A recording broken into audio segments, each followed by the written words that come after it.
आज ही ओला dock app download करें। ओला dock, doctor का अपॉइंटमेंट आसानी से। Assalamu alaikum. My name is Dr. Shehbaz Ali. I'm a consultant dermatologist and aesthetic physician. Currently, I'm working in Evercare Hospital, Nespark, Lahore, as well as in Hamid Latif Hospital, Garden Town, Lahore. आज एक अहम topic पे हम बात करेंगे जो कि है हमारी आइज़ के अराउंड जो प्रॉब्लम्स आते हैं उनके ऊपर हम बात करेंगे। सबसे पहले हम बात करेंगे डार्क सर्कल्स उनके बारे में और उनके ट्रीटमेंट के बारे में। सेकेंडली हम बात करेंगे पफ़ी आइज़ या पफ़ीनेस अराउंड आइज़ उसके बारे में और उसका ट्रीटमेंट। और थर्डली हम बात करेंगे रिंकल्स एंड फाइन लाइन्स के बारे में। So stay tuned and keep watching till the end. जो डार्क सर्कल्स हैं इनकी कई वजूहात हैं। उनमें सबसे कॉमन जो वजह है वो जेनेटिक्स है कि मौरूसी तौर पे आपके पेरेंट्स से आपको ये बीमारी मिलती है। सेकेंडली जो बहुत कॉमन वजह है वो साइनोसाइटिस है जो कि नेज़ल पैसेजेस जो हैं उसकी एलर्जी है। और साइनोसाइटिस की वजह से, साइनसेस की इन्फ्लेमेशन की वजह से जब हम अराउंड आइज़ इचिंग करते हैं तो उसकी वजह से पिगमेंटेशन हो जाती है। इसके अलावा कोई भी मेकअप हो गया, कोई भी प्रोडक्ट हो गई, हम आइज़ के अराउंड जब वो यूज़ करते हैं तो थोड़ा थोड़ा सा वो भी पिगमेंटेशन कॉज कर सकते हैं।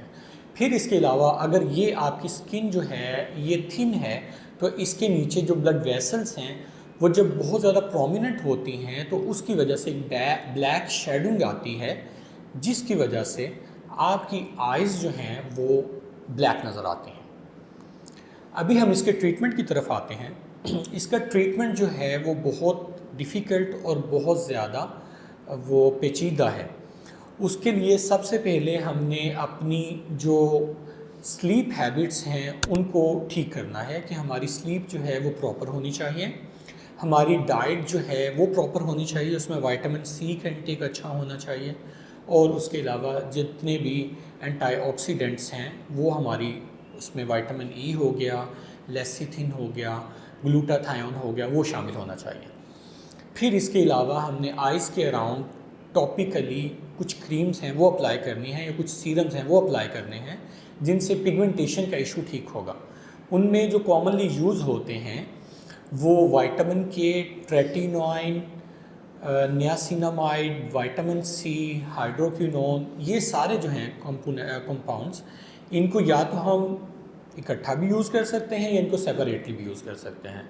और ये डर्माटोलॉजिस्ट पे डिपेंड करता है कि वो आपको किस वक्त कौन सा जो है कंपाउंड यूज़ करवाना चाह रहा है, whether it is a serum और अ क्रीम फॉर्म। देन जो उससे भी ज़्यादा इम्पोर्टेंट है कि ये रात को तो आपने ये वाला चीज़ जो डीपिगमेंटिंग एजेंट है ये यूज़ कर लिया, सुबह के वक्त आपने यहाँ पे सन ब्लॉक का एप्लीकेशन ज़रूरी है।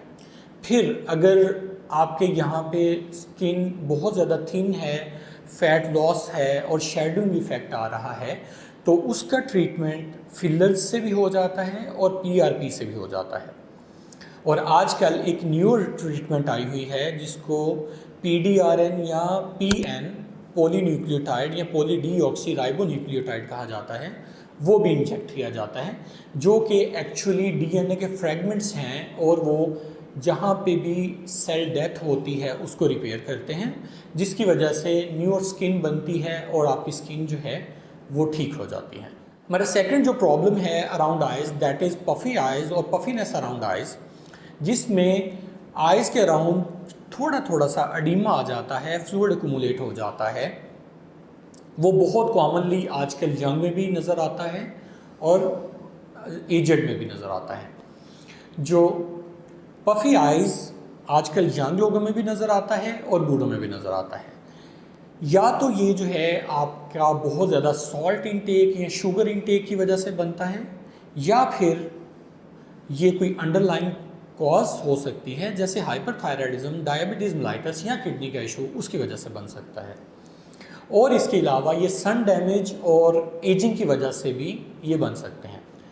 इसका जो ट्रीटमेंट है वो बाज़ औक़ात ट्रिकियर है बिकॉज जो ओवर द काउंटर प्रोडक्ट्स हैं जिनमें कैफ़ीन या सोडियम सिलिकेट पाया जाता है वो इसको सिर्फ 24 आवर्स या 48 आवर्स के लिए दूर करती हैं।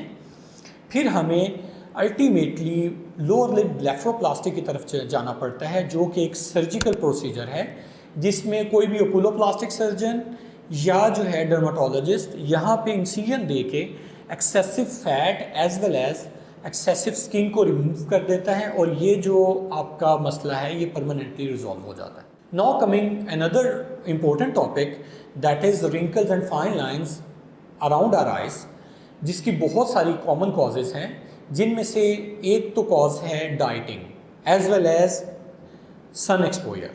अगर आपका सन एक्सपोजर ज़्यादा है तब भी आपके फाइन लाइंस और रिंकल्स बनेंगी, अगर आप एक्सेसिव डाइटिंग कर रहे हैं तो उसकी वजह से बनेंगी। या जो है अगर एजिंग आपकी जो है वो स्मूथली जा रही है तो आप फील करेंगे कि 50s के बाद या 60s के बाद भी रिंकल्स और फाइन लाइंस बनना शुरू हो जाते हैं। Now coming towards the treatment of fine lines and wrinkles around eyes, you can start as early as in your 30s. You can start with any retinol or retinoid. जब आप उसको apply करते हैं तो वो स्किन को replenish करता है, वहाँ पे कोलेजन और इलास्टिन बनता है, जिसकी वजह से फाइन लाइंस और रिंकल जो हैं वो डिलेड हो जाते हैं। आप इसको अपनी 30s में शुरू करें और सारी ज़िंदगी इसको इनकॉर्पोरेट रखें। इसके अलावा विटामिन सी जो कि बहुत अच्छा एंटीऑक्सीडेंट है, आप उसको भी टॉपिकली अप्लाई कर सकते हैं। और उसके अलावा आप ग्लूटाथायोन जो कि एक सुपर एंटीऑक्सीडेंट है, आप उसको भी अप्लाई कर सकते हैं।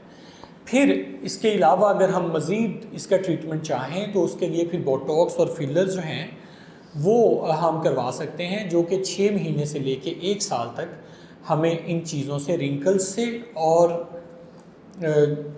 इसके अलावा हम बोटॉक्स और फिलर्स को भी अपने ट्रीटमेंट में शामिल कर सकते हैं, जो कि रिंकल्स और फाइन लाइंस को 6 महीने से लेके 1 साल तक हमें रिंकल फ्री कर सकता है। इसके अलावा हम बोटॉक्स और फिलर्स भी करवा सकते हैं, जिसकी वजह से हमारी स्किन बिल्कुल स्मूथ रहेगी around 6 months to 1 year। Thank you so much. अगर आपकी फिर भी कोई आँखों के रिलेटेड या स्किन के मसाइल के रिलेटेड क्वेरीज़ हैं तो आप मेरी अपॉइंटमेंट बुक कर सकते हैं ओला डॉग के दिए गए हुए नंबर से, या आप कमेंट्स में अपनी कोई भी क्वेरी पूछ सकते हैं। Thank you so much. Pakistan के टॉप डॉक्टर्स के साथ अपॉइंटमेंट बुक करें, वो भी पेशेंट फीडबैक देखते हुए। आज ही ओला डॉग ऐप डाउनलोड करें। ओला डॉग, डॉक्टर का अपॉइंटमेंट आसानी से।